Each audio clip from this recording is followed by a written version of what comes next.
Welcome to 100 Yards of Football this morning. I'm your host, Vincent Turner. If you liked the video today, please comment and share it. We'll surely appreciate it here on 100 Yards Football. Special thanks to my producer, Mr. Jeremiah Long, for making it happen this morning. People who's been following this podcast with me over the last few years know this about Vincent Turner. Right now, man, I'm very honored. I'm excited. I'm at another level. And everyone that follows me knows there's three things that I'm proud of. Where I'm from, the 901, Memphis, Tennessee. I'm a big fan of the Dallas Cowboys, Cowboy Nation. Been a fan since 1966. And most of all, the University of Tennessee. Don't hold that against me, because 7 gentlemen came to my neighborhood and played football at the University of Tennessee. But today, if you would have told me maybe 10 years ago that I would have this gentleman on a platform that I'm doing here at 100 Yards Football, I would have looked at you like you was crazy. But I'm truly blessed this morning. I know about this gentleman because he was in school the same time I was. He was a year behind me. Everyone knows I was at the University of Arkansas from 1978 to 1982. This gentleman was at the University of Arizona State from 1979 to 1983. And at that time, college football was at another level on the defensive side of the ball. You had players like Hugh Green, Lawrence Taylor, Ronnie Lott, Dennis Smith, Mike Singletary, Lawrence Taylor. Well, let me tell you something. This gentleman right here, he put it on too for Arizona State out there in the Pac-10, I believe. But most of all, he got drafted in, I consider, the greatest draft ever, the 1983 draft. I don't have to say no more. John Elway, the great Eric Dixon out of SMU, Dale Green. So anyone that wants to argue with me, I'm sorry. He was the 23rd pick in the first round, and he went to my team, the Dallas Cowboys. But most of all, what I like about the gentleman here today on 100 Yards Football, he went through some tough times with the Dallas Cowboys.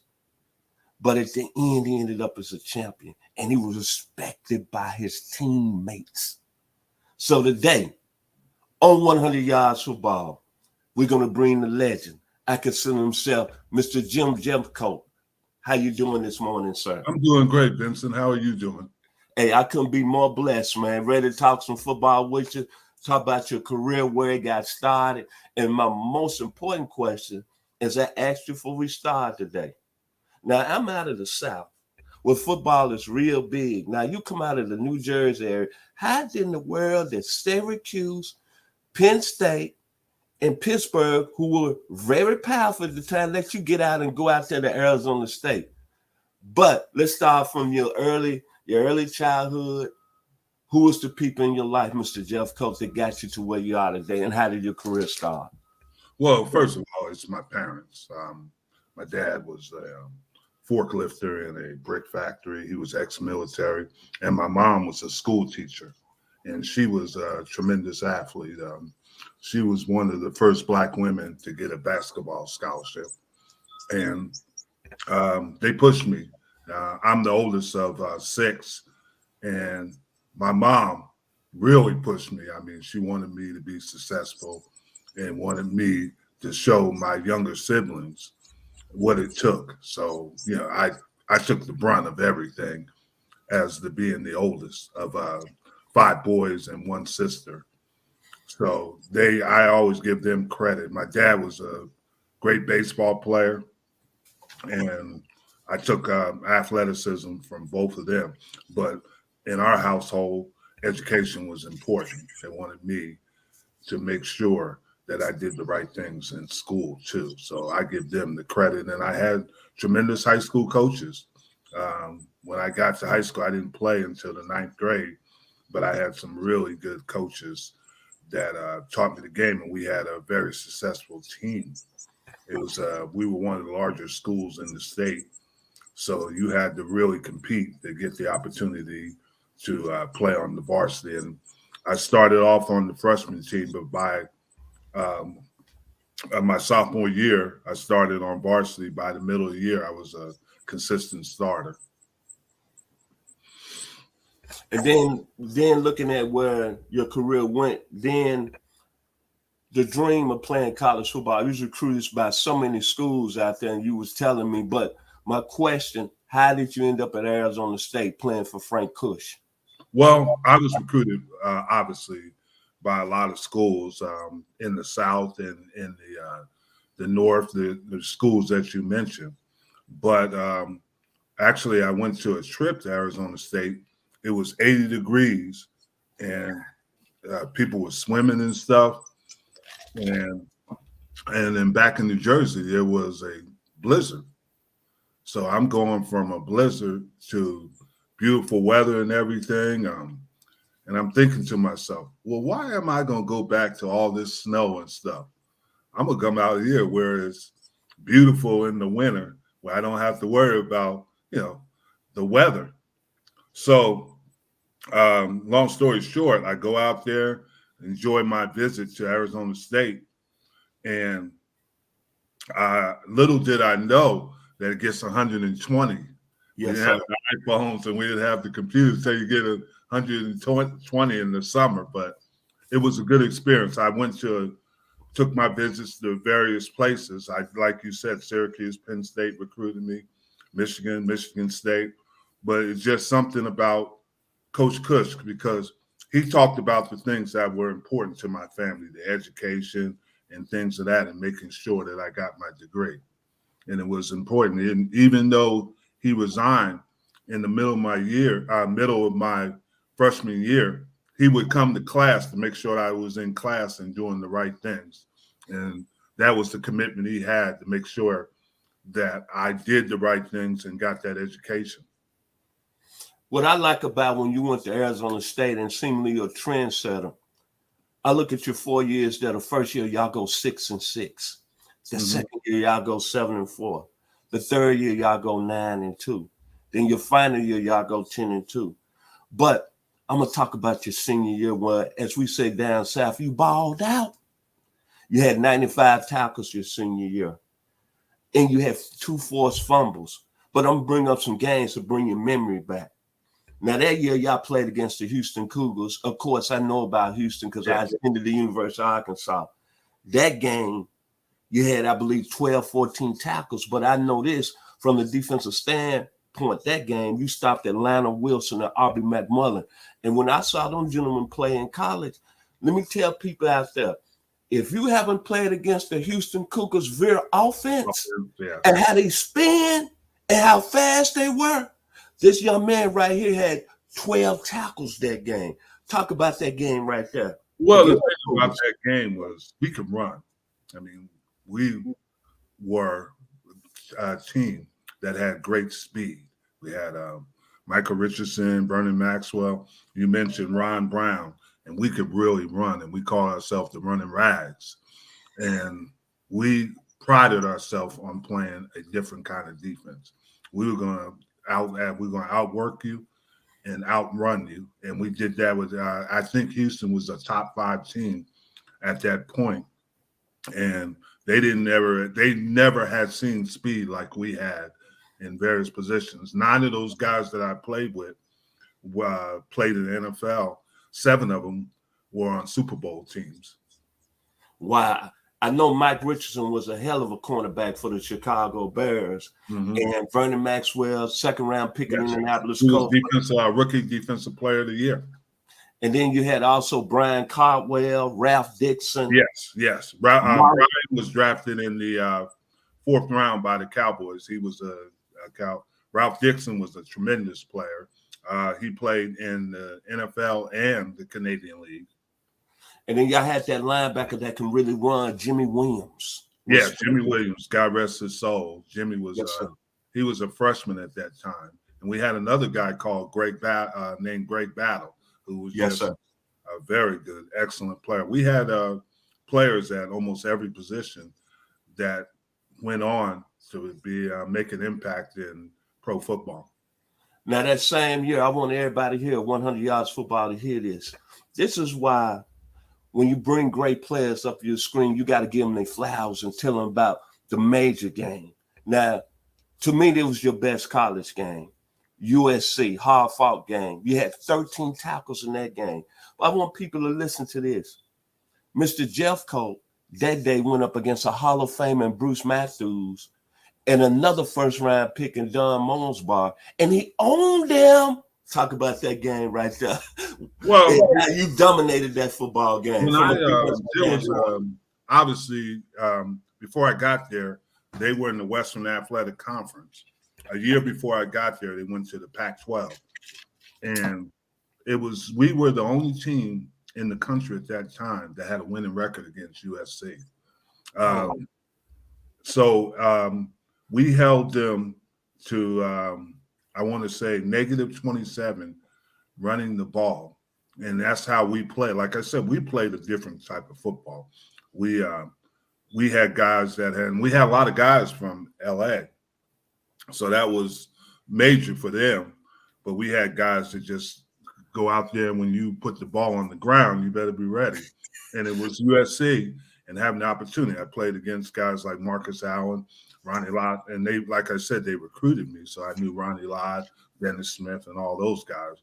So it was an exciting time to have that opportunity to play against a team. And in New Jersey, you always saw the UCLA-USC game. That was the Thanksgiving game. So having the opportunity to play in that atmosphere was unbelievable, playing at the Coliseum. And at that time, UCLA and USC both played at the Coliseum. So it was unbelievable, unreal, because now you're the game that you always watched on TV. And then you got to look at from your area, and you brought up USC. You already had a great legend in Richard Woods that had came out of that area. Yes. And a lot of people saying, even though you didn't go to SC, but you was kind of keeping up that legacy of star players coming out of the New Jersey area. Yes.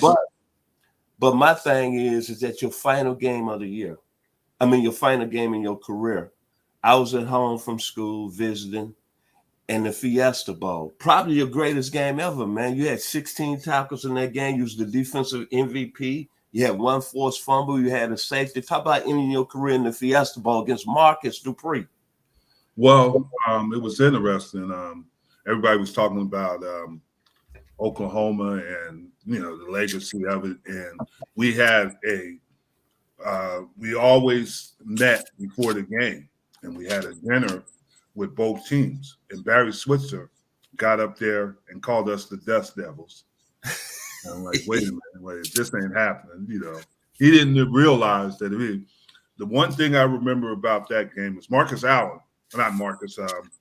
Dupree was a tremendous player. And even Barry said he was out of shape, but he ran for 272 yards, but he didn't score any touchdowns. We caught him every time before he could get touchdowns. And we just, there was Ron Brown had a great game. Todd Hans, the quarterback, had a great game. And we outplayed them. We beat them, I think, 35-21. And we just outplayed them because we were there. And they have offensive lineman that Sam Claflin, who eventually played in the NFL, Dr. Steve Williams, who became a professional wrestler and things there. But they weren't ready for what we had. We would have figured out a way to make it happen. You finished at Arizona State, all Pac-10, All-American. Now we're going to go to the 1983 draft. As I mentioned earlier, to me and Mr. Butler, Bobby, who came out of Florida State, he came out of the 81 draft. We always have this conversation, who had the better draft? And, of course, the argument goes to another level, but Bobby knows I love him. Go Noles. But leading up to draft day, obviously you was in the draft with so many great players. Was Dallas on your radars drafting you? Well, who was really contacting you about becoming a player in the organization? Well, when I went to the combine, I got on the elevator with Al Davis, and he talked to me. He said, "You're Jeffcoat, right?" I said, "Yes, sir, Mr. Davis." And he said, I'm Al Davis. I said, I know who you are. And he said, I'm from Brooklyn. You from Jersey, right? I said, yes, sir. I'm from Jersey. He said, I'm going to draft you. I'm going to let you know I'm going to draft you. So, but 2 weeks before the draft, Gil Brandt calls me and said, I picked you in a mock draft. And how it started was he called me. Back then, you didn't have cell phones. Yes, you sir. couldn't tell who it was. And somebody called me and said, I'm Gil Brandt from the Dallas Cowboys. So I hung up because I didn't know who it was. And he said, wait a minute. He called me back and said, wait a minute. This is really Gil Brandt from the Cowboys. Don't hang up. He said, I picked you in a mock draft, and I'm going to pick you on draft day. And I'm thinking, okay, whatever. And comes draft day, Al Davis calls me and said, "It's just the best number to get you at." They had they picked Don Mosbar. They were in the Super Bowl that year, and I said, "Yeah, Mr. Davis, this is where you can reach me at." So it gets down there. The Cowboys have the 23rd pick, and they picked me. And Gil Brandt said, "I told you I was going to pick you," and he said, "Can you get on a plane to Dallas?" So if I wasn't going to be a Cowboy, I would have been a Raider. Very interesting. So you get to the Cowboys, man, and you come on. You come in your rookie season, and you playing with Ed Too Tall Jones, Harvey Martin. What was that experience like? You playing with Cowboy royalty, America's team. You're exactly right. I walked in the locker room. You got Ed Too Tall Jones, Jackson, Tennessee. You got Harvey Martin. You got Randy White. You got Tony Dorsett. You got Ron Springs. You got Drew Pearson and me grew up about 20 miles away from each other. Obviously, he's older, but he's from South River, New Jersey. And you got all these guys you've watched on TV. And I'm walking in there saying, shoot, where's my place in this place? Yes, sir. But Ed and Randy and Harvey took me under their wing and taught me how to play pro football. And it took, I didn't immediately start. The second year, Harvey abruptly retired. And he called me before he retired, said, "Hey, I'm retiring. It's on you now." And I took over the position at right end.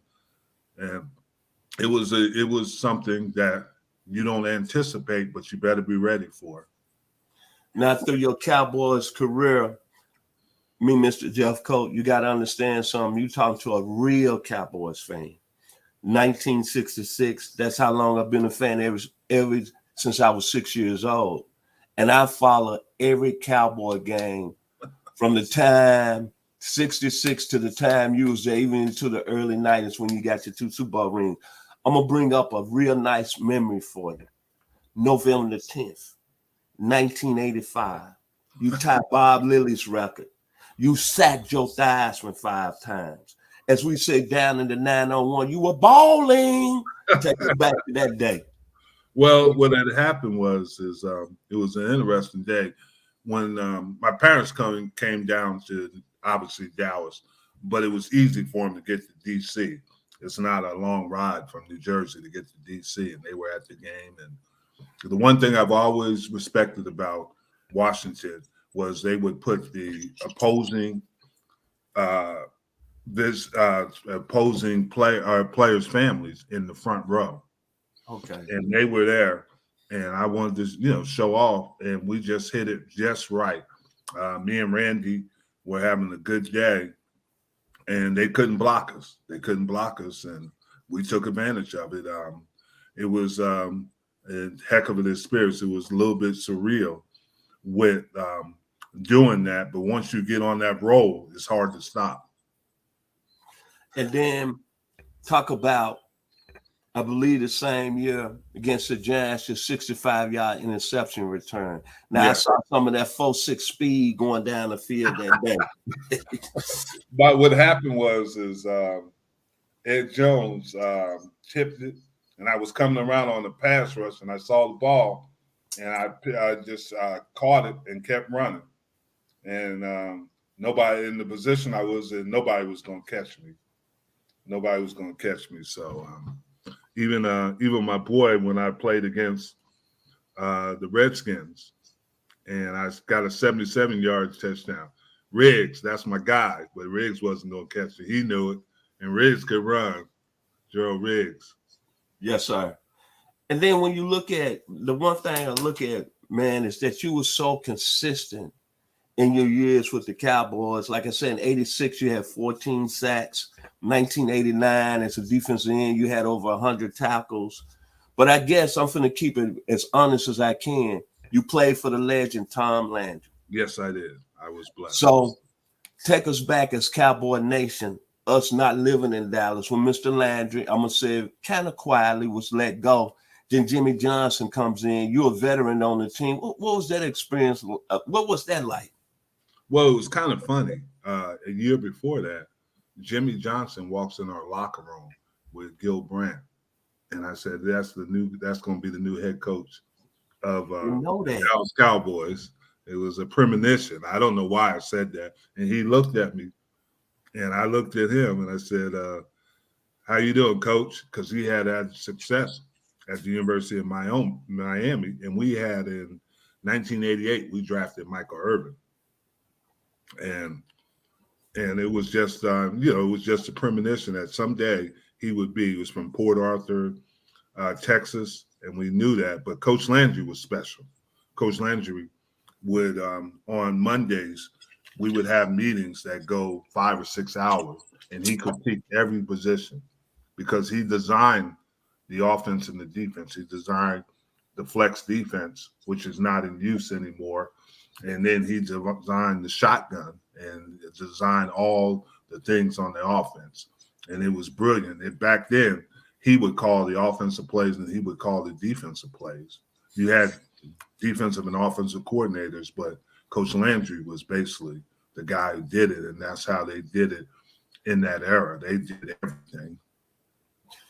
You're looking at when Mr. Johnson came in 1989. Cowboys don't get off to a good start. Y'all go 1-15 that year. But the trading away Herschel Walker for 5 veteran players and 8 draft picks. At that time, as a player, did you think that trade was going to put y'all where y'all at down the road? What was your thinking about the trade? The trade was Herschel was and still is a good friend of mine. I mean, we have different philosophies on life and certain things, but he's always going to be my friend. And it helped us. It helped us become a better team because of some of the picks that we got. But it hurts you when you lose a teammate. And that stung me. But Herschel, we're always going to be friends. We're always going to be friends. And that's the part of business of football. Sometimes you have to deal with things like that. And unfortunately, he was the best bargaining chip, and it helped us get better quicker. Okay, you're looking at the Cowboys quickly. Y'all drafted Troy Aikman that year in 89, and y'all get Emmitt Smith. But I'm going to go back, and I want our fans to realize this.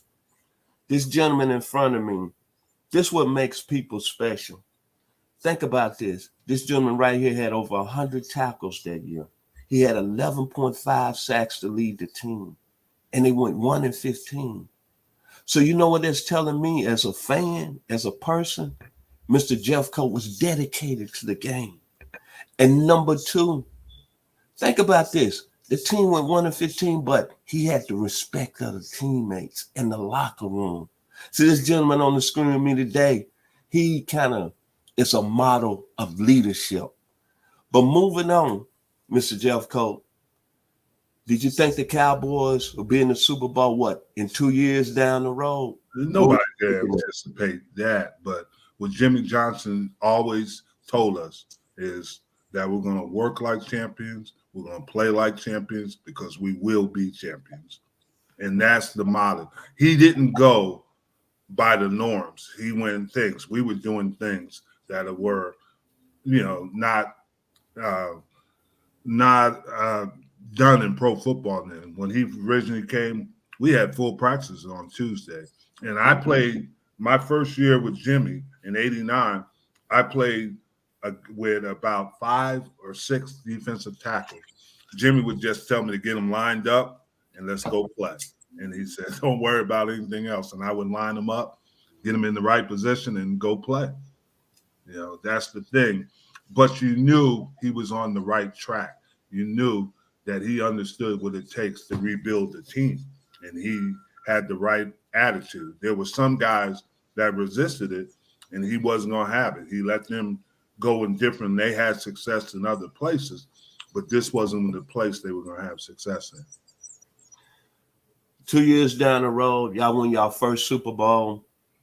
Big win over the Buffalo Bills, 52-17. But I want to ask you, you look at this Cowboys team there, very talented, man.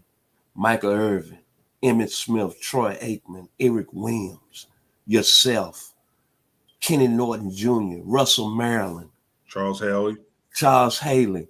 What really made that James Washington, safety out of UCLA?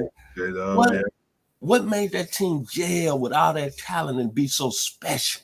Because we were an unselfish team. At that point, I was more of a pass rusher than a four-down guy.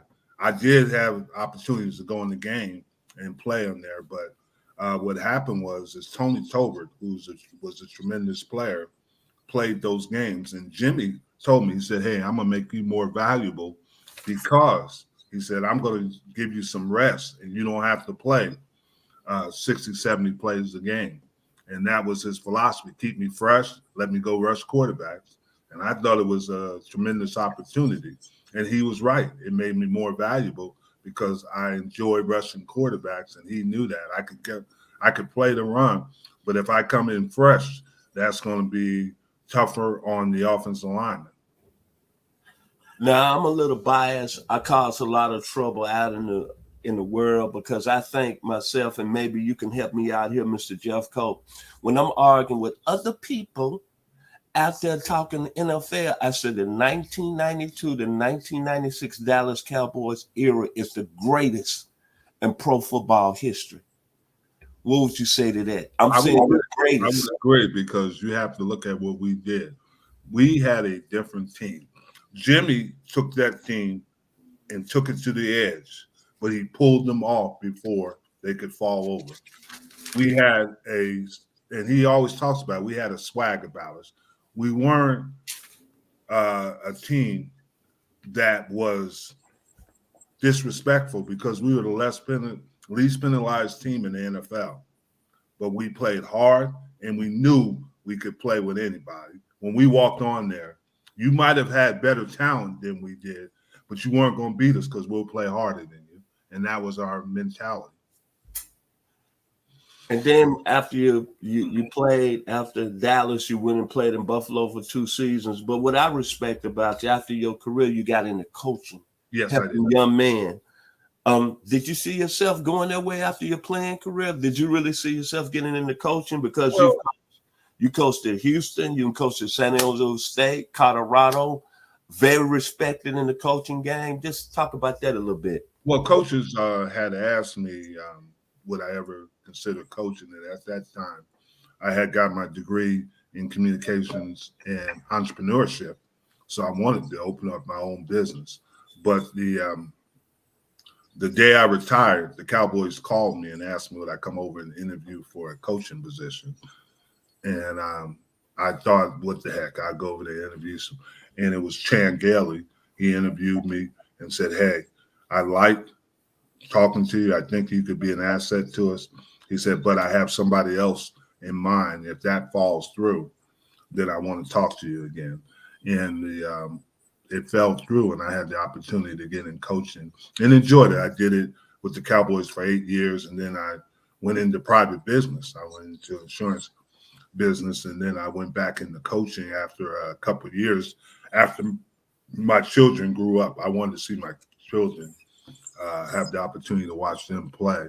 So after they got to a point in their careers, then I went back into coaching at Houston, San Jose State, and Colorado.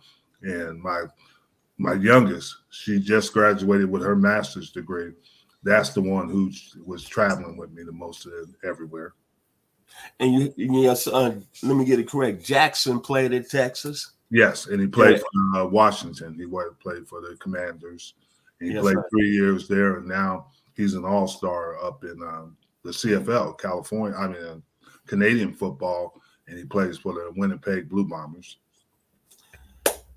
I guess the major question I want to ask you, you've had success on all levels, high school, college, professional, in after your post-career. What would you say to a young man right now that's in high school? Let's say he's a junior. He's on the borderline of really going to that next level. What would be your advice for him going the next steps and becoming a better person, better man, and a better football player? Well, the first thing, there's got to be a lot of things that go right. I didn't expect to play. The only reason that I went to college is when I found out that football, you can get a free scholarship. They pay for everything. That's the reason. Look at the education, because the education, even in the NIL era that we're in, the education is going to last you the rest of your life. And that's what I wanted to do, is get a quality education. And then if you want to play football, there's many levels you can play at, but make sure you're doing the right thing, because everything you do, coaches, when they walk into that school, are going to find out. They're going to find out what kind of person you are, what kind of work habits you have, and things of that, what kind of student you are, because regardless of how talented you are, if you don't have the grades, you can't get in. So that's the thing. And all these things add up. Make sure you're doing the right thing. Make sure you're studying. Make sure your work don't miss workouts. It's been a pleasure today to have you on. We could keep you on for hours, man. Right. Talking about football, talking about so many things. Your final words here today on 100 Yards of Football, Mr. Jim Jeffcoat, one of the greatest Cowboys that ever put on the silver and blue. Your final word today on 100 Final Yards. words is I was blessed. I had the blessing to play with eras. I played with the Ed Too Tall Jones, the Tony Dorsetts, and I was blessed to be able to play on Super Bowl teams with the, like you said, the Emmitt Smiths, the Charles Ellie, the Tony Towers, the Russell Maryland. I'm with these guys to be my friends for life. And I mean, those guys we're family. And that's the thing. And all these guys are my family because I was blessed to have that opportunity. We like to say thank you here on 100 Yards of Football. Man, I couldn't be more blessed. Like I say, when I leave this interview today, I'm going straight to the library. I'm going to look up some more Cowboys history, look up some more about this young man right here. I'd like to, first off, before I give my final words, to the staff here at 100 Yards Football, to Mr. Jeremiah Long, thank you. Thank you, Jeremiah. To Mr. Ronnie Keebler, Brooklyn, New York in the house. To Mr. Mark Denham, Lufkin, Texas in the house. There you go. To Mr. Bobby Butler, first round pick, 1981 draft. I'm sorry, Butley. I'm sorry, Bobby. We got somebody that's in the 83 draft. And then finally, to Mr. Logan Landers, thank you so much for your work throughout on Wednesday. But I was Jim Maryland, you can't forget Jim Maryland. That's Ruston, Louisiana. You right, Mr. Jeffcoat. I had a brain fog, but of course, to Mr. Jim Maryland, who's really over the last month has really put 100 Yards Football at another level with his advice, his mentorship to me, and most of all, the beautiful people he's brought to the platform. And now my final words here on 100 Yards Football. The gentleman we had on today, Mr. Jim Jeffcoat, I seen him back in 1984 at a spot in Dallas, Texas. I was 24 years old. He was a young man at the time. He was with Ron Brown. Yeah. Man, if you keep faith and you keep God, everything works out. Amen. And when you think about Mr. Jeffcoat, and I was really doing my research, I think about all the other great defensive ends that's played this game. And this game, if you want to say, it's a little bit of Carl Eller, a little bit of Jack Youngblood, a little bit of the young man out of Arkansas, Pine Bluff, that went to glory a couple years ago, L.C. Greenwood. Then Fred Dean out of Mr. Maryland's hometown, Ruston, Louisiana. But the one thing that Mr. Jeffcoat, he puts me in the mind of a gentleman I saw play at Tennessee State in 1966, ended up being a Hall of Famer, the great Claude Humphrey. Ooh, yes. Your game is similar to that, Mr. Jeffcoat. But most of all, the one thing I'm going to take about from this young man, The gentleman here, the skill set, his motor was an A+. His balance was an A+. His instincts were an A+ as a defensive end. His tackling was an A+. But the thing I take most of all is dedication to the game. Think about this gentleman I got on the screen. He stayed with the Cowboys through the good and the bad. 1-15, Jimmy Johnson's first year, he still played at a Pro Bowl level. 11.5 sacks that year, 100 tackles. That's leadership, man. That's why right now I'm glad to be a fan of the Cowboy Nation. That's why I'm glad I got this gentleman on the screen. God bless you today, Mr. Jeffcoat. Thank And you. I'm going to say this. Look at the numbers he has. 102.5 sacks, 745 career tackles, 194 quarterback pressures, and played in 227 NFL games. I'm going to say this before I leave today. It's Lakeside, all the way live. It's very simple. Hall of Famer! Hall of Famer! Thank you today here on 100 Yards of Football, Mr. Jim Jeffcoat. Thank you. And be blessed. All right. You have a good day. All right.